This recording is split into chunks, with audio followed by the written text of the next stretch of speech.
Namaskar. A warm welcome to World News and Indian Perspective on All India Radio. This is Vaibhav Jyotsna Srivastav and with me is Nobinata Adhikari, bringing glimpses of the major developments of the day from across the globe. Over the next half an hour, we shall bring you the latest from the world of politics, economy, sports, entertainment and more. The headlines. Indian Prime Minister Narendra Modi to embark on a 3-day visit to Indonesia on Monday to attend the G20 summit in Bali, to hold bilaterals on the sidelines of the summit. Vice President Jagdeep Dhankar says India and ASEAN share a common vision in ensuring peace, prosperity and stability in the region. Japanese Prime Minister Fumio Kishida says China is continuously infringing Japan's sovereignty. At least 6 people killed and over 50 injured in blast in Turkey. Discussions at COP27 focus on how the world will feed 8 billion people. Democrats keep Senate majority in US midterm elections. And in T20 Cricket World Cup, England beat Pakistan to lift the cup for the second time.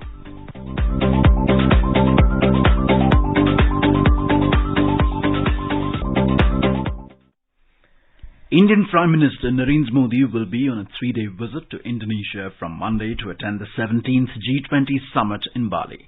During the summit, G20 leaders will deliberate extensively upon key issues of global concern under the sum theme of Recover Together, Recover Stronger. Briefing media in New Delhi on Sunday, Foreign Secretary Vinay Mohan Kwatra said 3 working sessions will be held as part of the G20 summit agenda. During the summit, Prime Minister Modi and other G20 leaders will deliberate extensively upon key issues of contemporary relevance, including the state of global economy, issues relating to energy, environment, agriculture, health and digital transformation. The Bali summit comprises of 3 working sessions at the leaders level where PM will be participating. These include sessions on food and energy security, a session on digital transformation and a session on health. The Foreign Secretary informed that the Indonesia President will symbolically hand over the G20 presidency to Prime Minister Modi at the closing session of the summit. India will formally assume the G20 presidency from the 1st of December this year. India will host the next G20 summit in September next year. Mr. Kwatra said that on the sidelines of the summit, Prime Minister Narendra Modi will have several bilateral interactions with the G20 leaders. He will brief them on India's evolving G20 priorities and also review key elements of bilateral engagements with these world leaders. The Prime Minister will also address and interact with the Indian community in Bali. Indian Ambassador to Indonesia Manoj Kumar Bharti has said that the participation of the Prime Minister in this summit is significant as it will be a very good opportunity to show our presidency in front of all the leaders of the world. We would certainly like to see that the main theme that Indonesian presidency had extended of Recover Together, Recover Stronger, and the pillars of health, digital transformation and renewable energy is taken forward, because this also falls in thinking pattern of the developing nature of India's own economy. When Prime Minister launched our presidency logo and the website, we emphasized our position about the concept of Vasudhaiva Kutumbakam, one world, one family, one future. The G20 is an intergovernmental forum of the world's major developed and developing economies. It comprises 19 countries and the European Union. The G20 accounts for 85% of the global GDP and 75% of international trade, as well as 2/3 of the world population. Vice President Jagdeep Dhankar has said that India places great value on ASEAN as an important pillar of regional, multilateral and global order.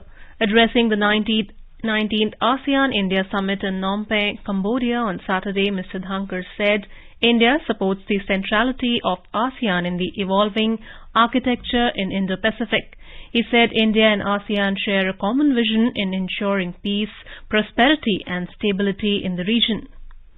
The cultural, economic and civilizational ties that have existed between India and Southeast Asia since time immemorial provided the strong foundation to build our partnership in modern times, from a sectoral partnership in 1992 to a comprehensive strategic partnership in 2022.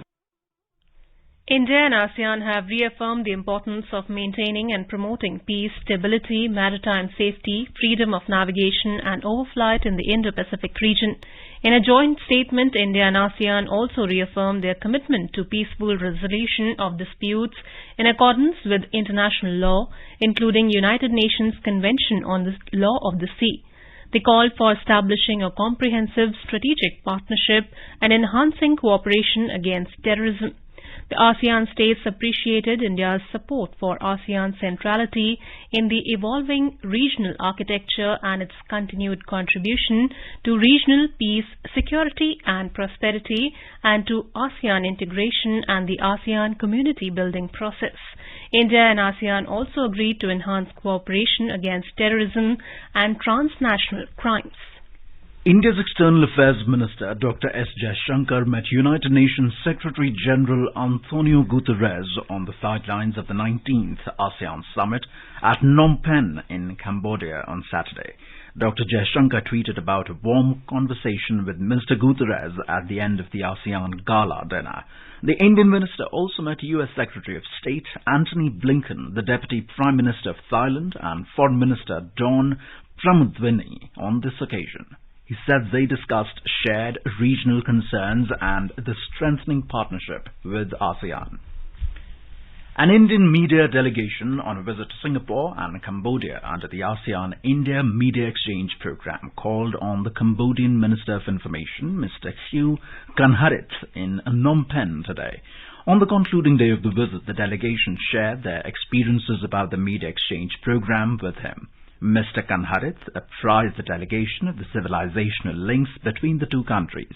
On India's steadfast support and contribution for restoration of Angkor Wat and Ta Prohm temples, he said India and Cambodia are not just neighbors but members of one family. The minister emphasized that more such exchanges programs must be conducted between the two countries to strengthen the people-to-people connect.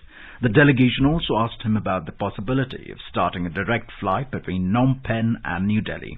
He accepted the suggestion and assured that the matter would be taken up at the highest levels of both the governments.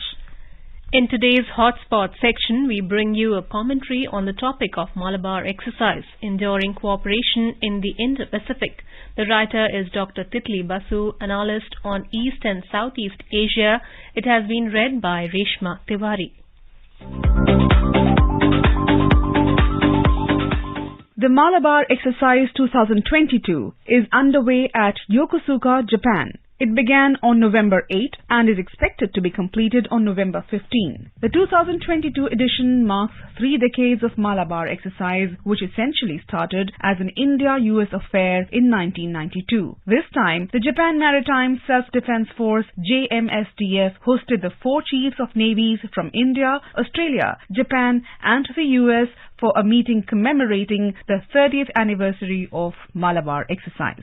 Indian Chief of the Naval Staff Admiral R. Harikumar visited Japan to witness the International Fleet Review IFR done by the JMSDF at Yokosuka on 6 November, celebrating the 70th anniversary of the founding of the JMSDF. He also participated in the 18th Western Pacific Naval Symposium at Yokohama. The key objective of Malabar Exercise is to enhance interoperability between the 4 navies of India, the US, Japan and Australia, in addition to strengthening mutual understanding on the shared challenges in maritime security operations. This year, the focus of the exercise remained on anti-submarine warfare exercise, anti-air warfare exercise, and replenishment at sea. Indian Navy is participating with INS Shivalik, INS Kamota, P-8I, and Marcos.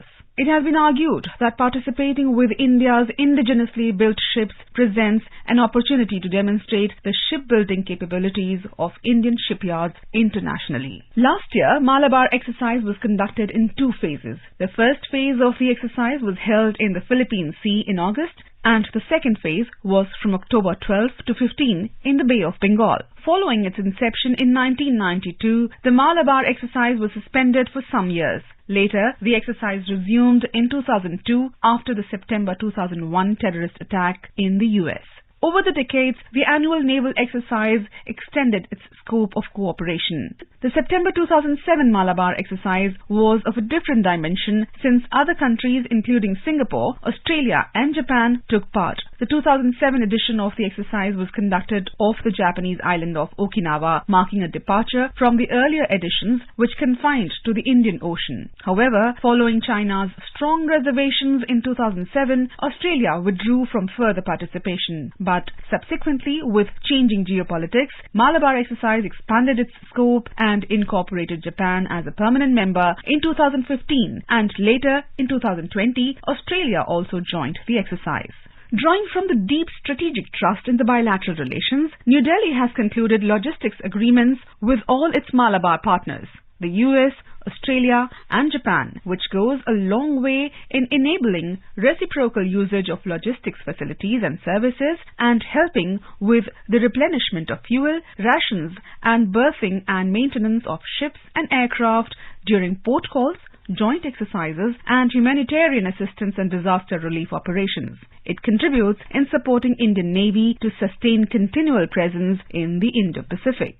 Beyond the Malabar exercise, India has a strong framework of bilateral naval exercises with each of these countries. India recently concluded the India-Japan Maritime Bilateral Exercise in the east of Okinawa in October with the objective of developing mutual understanding of operational procedures and bolstering interoperability by conducting advanced exercises encompassing the entire spectrum of maritime operations. Earlier in September, Indian Navy was in Darwin to take part in multinational exercise Kakadu 2022 hosted by Royal Australian Navy. These four nations are important stakeholders in the Indo-Pacific and have a shared responsibility in securing the important sea lanes for communication and collectively working together in addressing the problems in safeguarding the maritime rules-based order. Moreover, the objective is to reinforce rule of law, freedom of navigation and overflight and peaceful resolution of disputes. Augmenting maritime cooperation between these four navies through the Malabar exercise will nurture new opportunities and determine a stable maritime order in this strategic space. This is All India Radio giving you the world news. For quick news updates round the clock, follow us on Twitter at AIR News Alerts.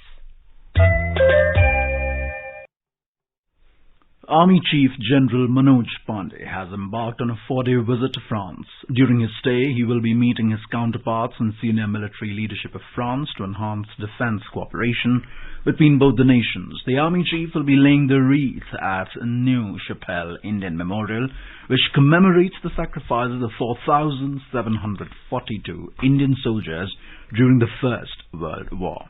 General Pandey will also call on the Chief of the Defence Staff and the Chief of the Army Staff and discuss avenues for enhancing India-France defence relations. His visit will further strengthen the bonds of trust and understanding between the two armies. Indian Defence Minister Rajnath Singh has assured the nation that the armed forces are fully equipped to give a befitting reply to anyone who casts an evil eye on India. Addressing an event in Jhajjar, Haryana on Sunday, Mr. Singh asserted that safeguarding national interests is the main focus of the government led by Prime Minister Narendra Modi. The Defence Minister said the military is being armed with the state-of-the-art and indigenously developed weapons and equipment to protect the country from future challenges. Mr. Singh said our soldiers have proved this time and again. The surgical strikes in 2016 as well as the 2019 Balakot airstrikes and the bravery shown by our soldiers during the Galwan Valley incident are proof of our prowess and preparedness. The Defence Minister commended the Prime Minister for transforming India's global image to an asserter from a mere listener. The world now keenly listens to New Delhi. Japanese Prime Minister Fumio Kishida told Asian leaders on Sunday that China is continuously and increasingly taking actions that infringe on Japan's sovereignty and escalate tensions in the region. Addressing the East Asia Summit in Cambodia, Kishida said ensuring peace and stability in the Taiwan Strait was important for regional security. He voiced serious concern over the human rights situation of the Uyghur people, according to a statement from Japan's Foreign Ministry. Kishida's remarks follow those of US President Joe Biden, who stressed to Asian leaders the importance of peace in the Taiwan Strait and ensuring freedom of navigation in the South China Sea. Kishida reiterated that North Korea's extremely frequent ballistic missile launches since last month include one that flew over Japan were a clear and serious challenge against the international community and therefore unacceptable. Kishida is in Cambodia to attend the East Asian Summit. He will also join the Group of 20 summit in Indonesia's Bali that kicks off on Tuesday. The Adaptation and Agriculture Thematic Day at COP27 in Egypt focused on how the world will feed 8 billion people. Throughout the day, a series of sessions and initiatives shed light on pathways forward on adaptation and climate-resilient agriculture. The focus comes at a particularly challenging year for food security as 37 million people now face starvation in the Greater Horn of Africa after 4 consecutive droughts in Pakistan. Unprecedented floods have battered the country's major agricultural regions, and record-breaking temperatures across Europe and the US have led to drastically reduced crop yields. Russia's military operation in Ukraine has caused global shortages and price hikes in wheat, oilseeds, and fertilizer. 4 initiatives were taken in today's session to address transformation of agri-food systems, the integration of climate responses to peace and security, the improvement of the quality of life of the most vulnerable in Africa by 2030, and delivery of healthy diets, respectively. The initiatives are Food and Agriculture for Sustainable Transformation FAST, Climate Responses for Sustaining Peace, Decent Life for a Climate-Resilient Africa, and Initiative on Climate Action and Nutrition ICAN. COP27 President Sameh Sukri said the new initiative will increase climate finance contributions for agriculture and food systems to support the most vulnerable communities. By dedicating an entire day to adaptation and agriculture, COP27 brought together diverse voices from policymakers, scientists, researchers, civil society and government who can share their successes and help communities that also need to achieve their sustainable development goals. Indian Environment Secretary Leena Nandan has said that adaptation must be at the forefront of development interventions. She was speaking during a session at the India Pavilion at COP27 in Egypt. The session on long-term strategy on adaptation and adaptation readiness in India was organized by the Energy and Resources Institute, TERI. Underscoring the imperative need for finance for adaptation, Ms. Nandan pointed out that developing a global baseline to enhance transparency and investor confidence is a crucial measure in enhancing adaptation readiness. She said the institutional arrangement, the action plan and resource mobilization all have to work hand in hand and see the macro picture through the same lens. The Secretary emphasized on the need for information dissemination to strengthen communities for adaptation. A presentation on adaptation readiness long-term strategy on adaptation in India was also made by TERI at the event. Hundreds of environmental activists called on industrialized nations on Saturday to pay for the impact of climate change and speed up the transition from fossil fuels to renewable energy. This was the largest protest so far at the UN Climate Summit known as COP27 in Egypt. The protesters marched through the conference's Blue Zone, which is considered a UN territory and ruled by international law. They chanted, sang and danced in an area not far from where climate talks and negotiations are taking place. Many protesters, alongside several vulnerable countries, have called for loss and damage payments or financing to help pay for climate-related harms to be central to negotiations. In Bani, a Nigerian environmental activist said Africa is crying and its people are dying. Protesters also called for drastic reductions in greenhouse gas emissions being pumped into the atmosphere. The rallies also focused on human and gender rights. In Turkey, at least 6 people have been killed and 53 injured in an explosion on Istanbul's historic Istiklal Street, according to President Recep Tayyip Erdogan.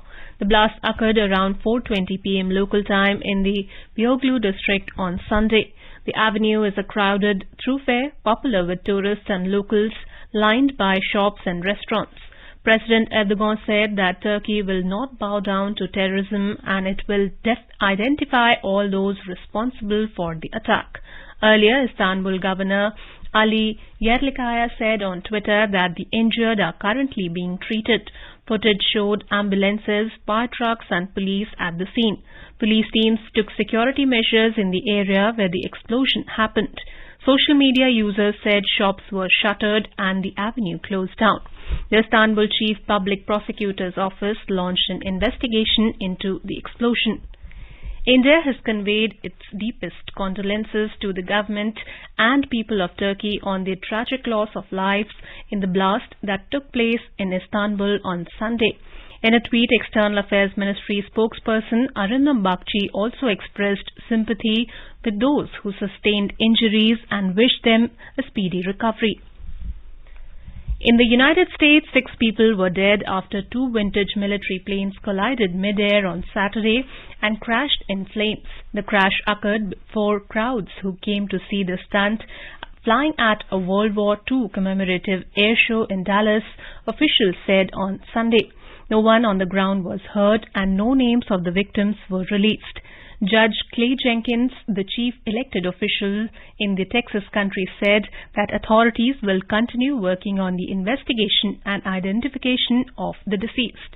The crash involved World War II era planes, a Boeing B-17 flying Fortress bomber and a Bell P-63 King Cobra fighter that were flying at the wings over Dallas Air Show at Dallas Executive Airport, the Federal Aviation Administration said in a statement. The Democrats will retain majority control of the U.S. Senate after winning a pivotal race in the state of Nevada. Senator Catherine Cortez Masto is projected to defeat Republican challenger Adam Laxalt, who was backed by former President Donald Trump. The results amount to the best midterm performance for a sitting party in 20 years. U.S. President Joe Biden said it was time for the Republicans to decide who they are.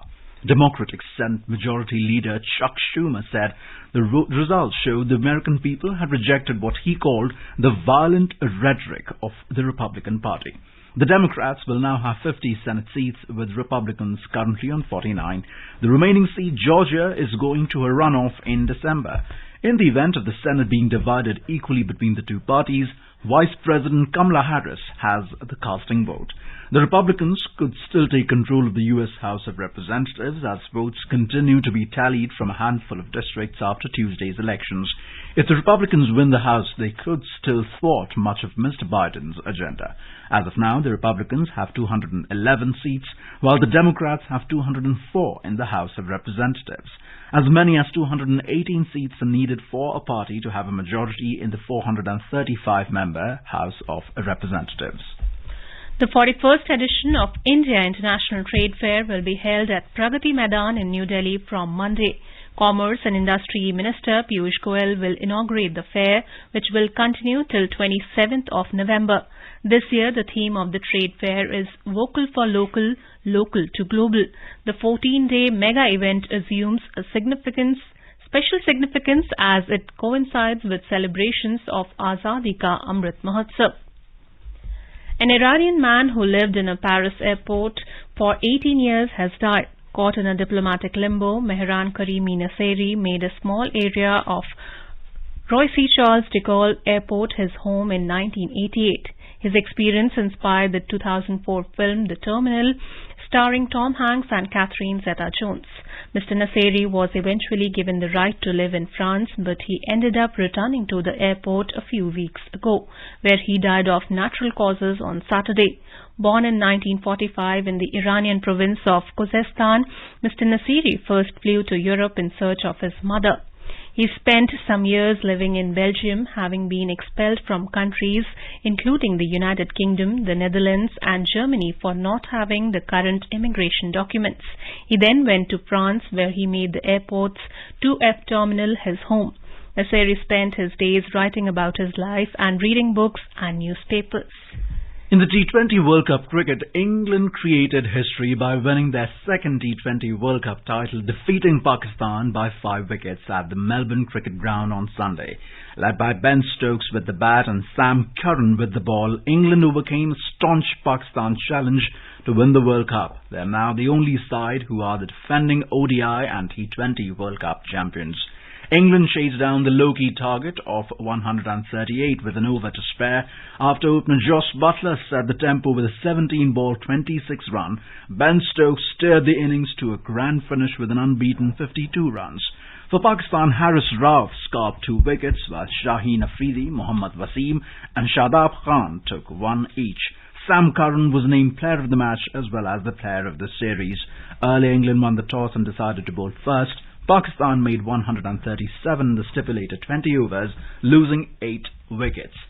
Indian shooters dominated the 15th Air Rifle Championships in Daegu, South Korea, by winning gold medals in all 4 team events on Sunday. India has so far won 10 gold medals in this competition. India's Minister of State for External Affairs and Culture, Meenakshi Lekhi, addressed the largest ever yoga festival in Central America. Taking to her official Twitter handle, Ms. Lekhi stated that the yoga festival was organized by the Indian Embassy in Guatemala with the participation of more than 2,500 people in Guatemala City. She expressed happiness to witness increasing awareness about Indian culture and yoga in Central America. Now let us take a look at the major developments around the world as reported in the foreign press.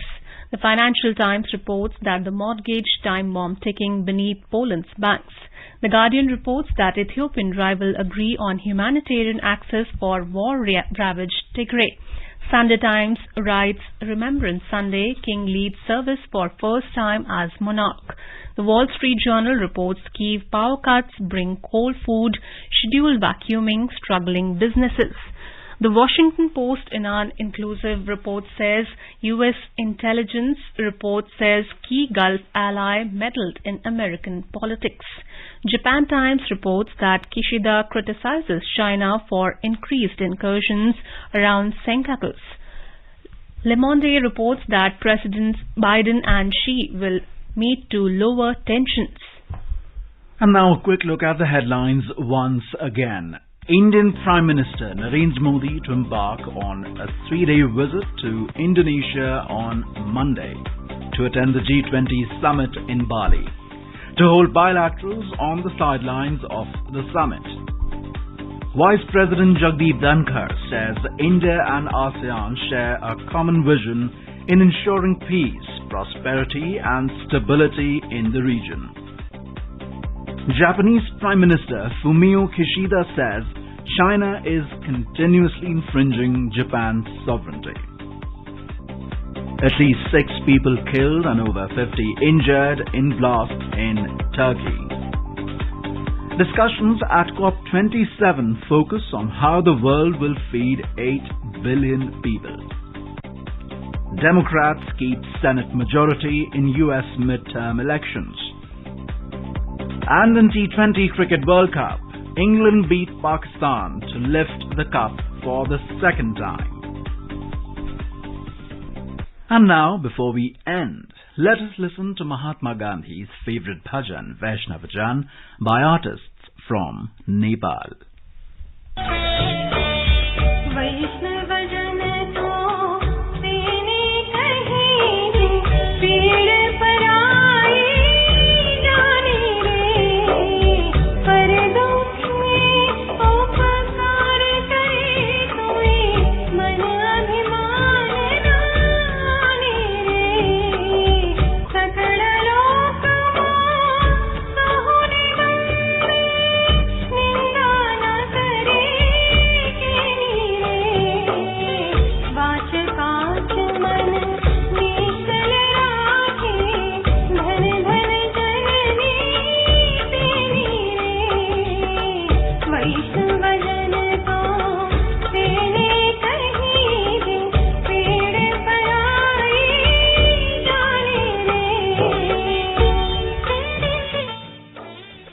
With that, we end this bulletin.